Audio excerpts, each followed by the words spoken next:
Utang ko ni si tita, oy. Sige na, panugo o kahoy, bay.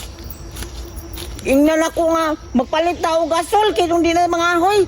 Di ito magpalit, kaya pakahuyon daw ko, kaya lamid ako nung kanang kanoon ng kahoy. Buta doon kaya ni niya, oy. Bawa mahadlok na magkahoy-kahoy ng lasang kaayo. Na. Asa may kahoy diri dapita, oy nga.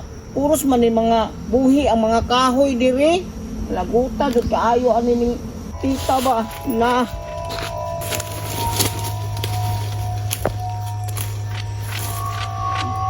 May mga kahoy diri, uy, gagmay man kayo ng mga kahoy diri. Tama ni mga kahoy ani. Nalagutan doon ani ni tita ba. Na. Mga kahoy gagmay kayo. Pagki kayo mga dagko kahoy ani.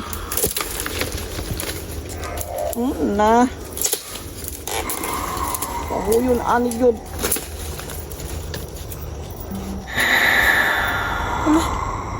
Unsa man to?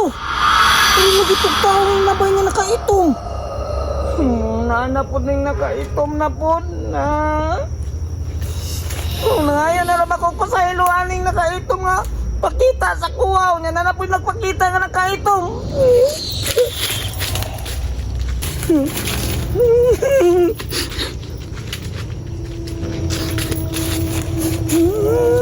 Ano naman po na si Gina. Nanapod nagpakita sa kuwaw ni uy. Naguta doon aning anti ba? Nadlok na po noon ko ani. Gamay para ba ko kay kahoy bay?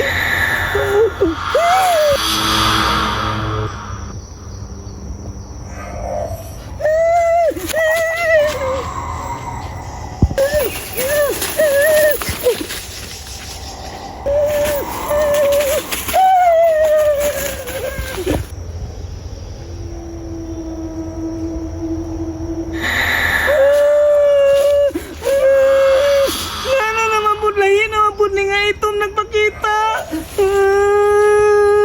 Hindi na ko mga ahoy diri. Nasukuti nga nila yung mga ahoy ko diri. Hindi na ko mga ahoy diri. Hindi na ko mato diri.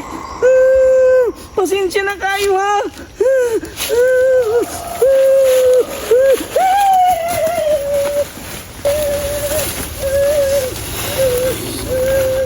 Ako ka dito.